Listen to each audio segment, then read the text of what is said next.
Hi, I'm Tori. I'm 18 years old and this is my story. Growing up, my life was unstable in various ways. I lived in a small 3-bedroom housing commission home with 7 people. I never had my own room and my sister lived in a caravan out the back. In order to pay for simple things like food for the week, Mum would take some of our possessions to the pawn shop. Sometimes she'd take things like our Nintendo Wii we got off Santa, my sister's guitar she got for her birthday, and Mum even pawned her own wedding ring.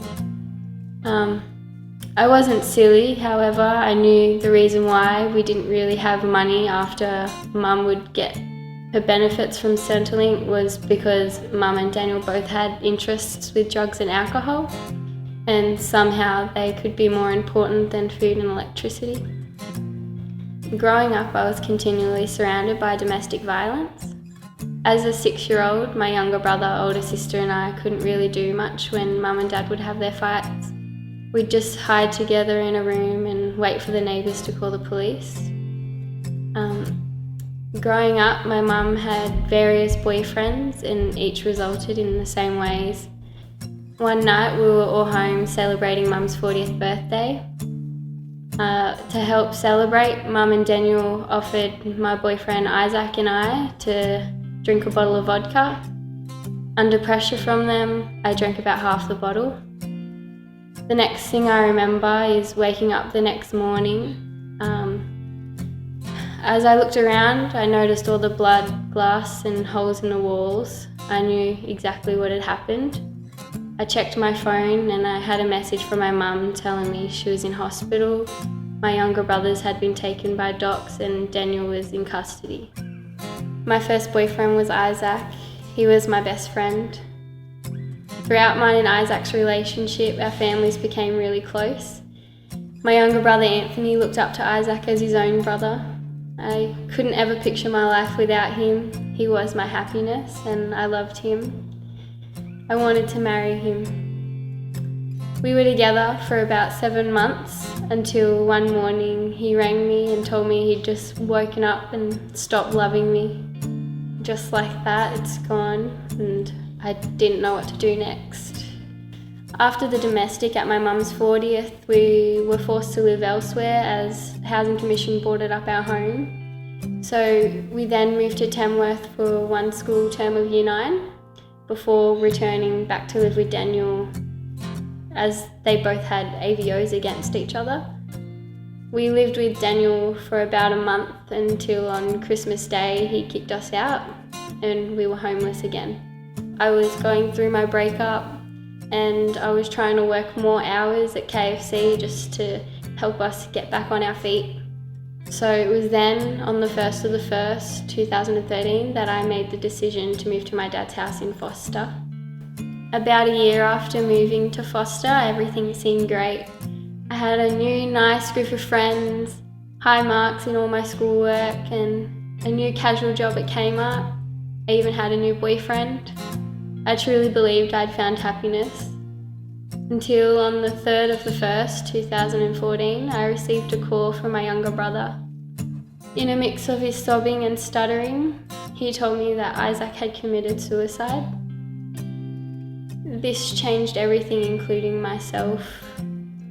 I was so angry at the world for not letting me have anything I can rely on. All my life, everything has been taken away from me.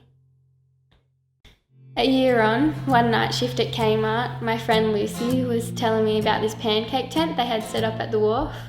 As soon as I heard the words free pancakes, I was in. As we lined up for the pancakes, this girl named Ainsley come up and started talking to me about this guy named Jesus. I had no idea what she was talking about. I was never brought up with the idea of God and nor had I ever been to church, so out of interest I asked her to tell me more. Ainsley asked me to come back again the next night, so I did. She handed me a part of the Bible called the Gospel of Mark so that I could learn more about what Jesus has done.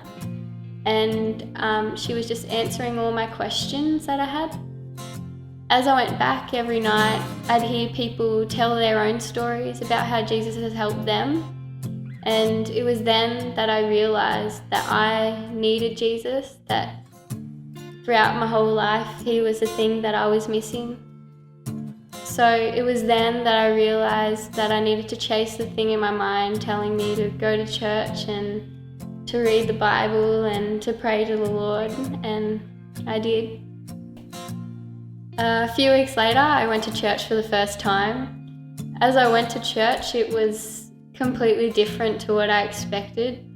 To be honest, I thought I just wouldn't fit in. It wouldn't be a place for someone like me, being a non-Christian. I felt like I'd be different, but everyone was just really welcoming and everyone was just really happy. They all had a certain joy about them, like a certain stability in their life that they knew they could trust in. And I later realised that stability was Jesus. And so I knew then that Jesus was exactly what I wanted, what I needed. So one night I prayed to the Lord, asking him to forgive me and asking him to make me one of his children. I put my total, complete trust in Jesus and I loved him. One of the Bible verses that really speaks to me is Isaiah 26:4. Trust in the Lord forever, for in God the Lord we have an everlasting rock. This really speaks to me because God is a rock. He's a foundation I can build my life on. He's the stability I've needed my whole life. I can put all my trust in him and know that he's not going to go away. Since meeting Jesus, he has provided me with a new, stable, loving relationship, my relationship with him. Jesus will never leave me and never stop loving me. He's also provided me with a new, stable, loving family, my family I have within the church. He's also provided me with a stable home. I now live with 2 beautiful Christian girls from church. I can't say that my finances are stable yet. I'm still broke as ever. But Jesus has provided me with something that money can't buy. He's provided me with the stability that I've been searching for my whole life. I am happier, even my friends have noticed. Not long after becoming a Christian, my friend Lucy told me that I looked happier, that I looked relieved and refreshed. I'm relieved of the weight of my past and refreshed from all my sins. Jesus is my ultimate saviour and stabiliser.